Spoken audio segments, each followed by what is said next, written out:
Donc je me suis renseigné, Paga répondait pas. Il était certainement en garde à vue. Je l'ai eu que plus tard.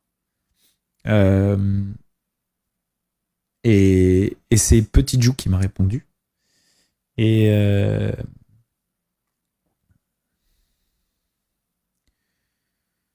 je sais pas, je m'a répondu vraiment très brièvement. Mais elle m'a dit c'est faux, il n'y a pas d'histoire de viol. Mais s'il n'y a pas de viol, il y a quand même une histoire de sexe. Tous les les blogueurs l'ont annoncé. Il y a quand même une histoire de sexe. Maintenant, on n'est pas dans leur vie. On n'est pas dans leur couple. On ne sait pas comment ils le vivent. Il y a aussi des histoires qui sont sorties de blogueurs comme quoi Jou, de son côté, avait potentiellement des liaisons. Merci Audrey LBI. Moi, c'est à ce moment-là, au moment où j'ai vu que dans la presse, dans les blogueurs, que Jou avait potentiellement des liaisons, je me suis dit, en fait, je connais pas leur couple. Je sais pas ce qu'ils vivent. Je sais pas comment ils décident de vivre leur couple. Et d'une certaine manière, je me suis dit, la réponse qu'elle m'a donnée, ça va un peu avec ça. Ça va avec le fait que, voilà, elle est sûre qu'il n'y a pas de viol, mais par contre, elle n'a pas l'air 100%... Enfin, je sais pas, j'avais l'impression qu'elle n'avait pas l'air 100% surprise. Voilà, c'est pas notre couple. C'est pas notre vie. Dit-il que ces deux personnes sont mes amis. J'aime énormément ces deux personnes. Je connais leur bonté. Je connais leur gentillesse. Merci Sam FTM. Et j'ai été extrêmement...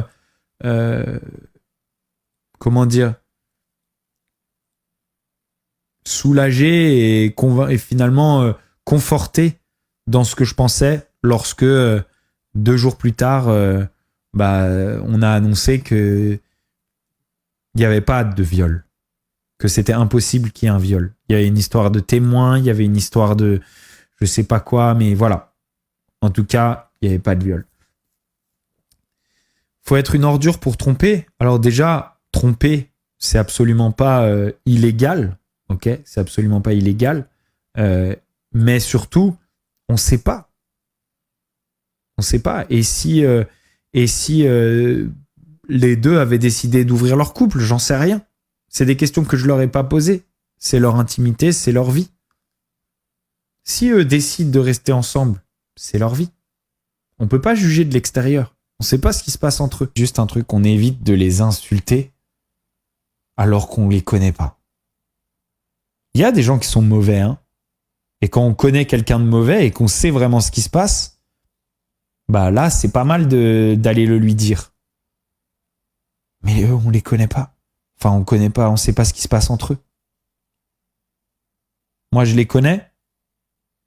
Je les aime. Je les connais très bien. Je crois dur comme fer en leur bonté, en leur bienveillance, en leur bon cœur. Maintenant, je sais pas. Je vois les news, mais je sais pas. Et il y a que eux deux qui savent. Même s'ils racontent à leurs amis, etc., il y a que eux deux qui savent vraiment ce qu'il y a entre eux deux. Et il y a plein de couples qui ont pas forcément des... Il avait pas la fête aussi heureuse qu'avant. Et à mon avis, sa vie de couple est compliqué. Et d'ailleurs, il a pris énormément de critiques sur le fait que il se soit amusé. Il soit sorti en soirée. Moi, Paga, j'étais avec lui tout le temps. Il a jamais ici été draguer une meuf ou quoi que ce soit. Et du coup, après, j'ai eu Paga qui m'a dit t'inquiète pas, il y a rien de vrai, je vais faire le communiqué, etc. Moi, je l'ai repartagé instantanément. Ça fait quoi de partager un communiqué? Ça fait quoi? T'as peur de quoi, Julien Tanti? De partager le communiqué de ton collègue et de ton pote depuis toujours? Ça fait quoi? Ça fait quoi, Thibaut Garcia, de partager le communiqué de ton pote depuis toujours, avec qui t'as commencé la télé? Ça fait quoi, Kevin Gage, de repartager le communiqué qui finalement sauve un petit peu l'image de ton pote qui a été traîné dans la boue de manière probablement fausse? Ouais, j'espère au moins qu'ils ont apporté le soutien en off. Je sais même pas, je vous avoue.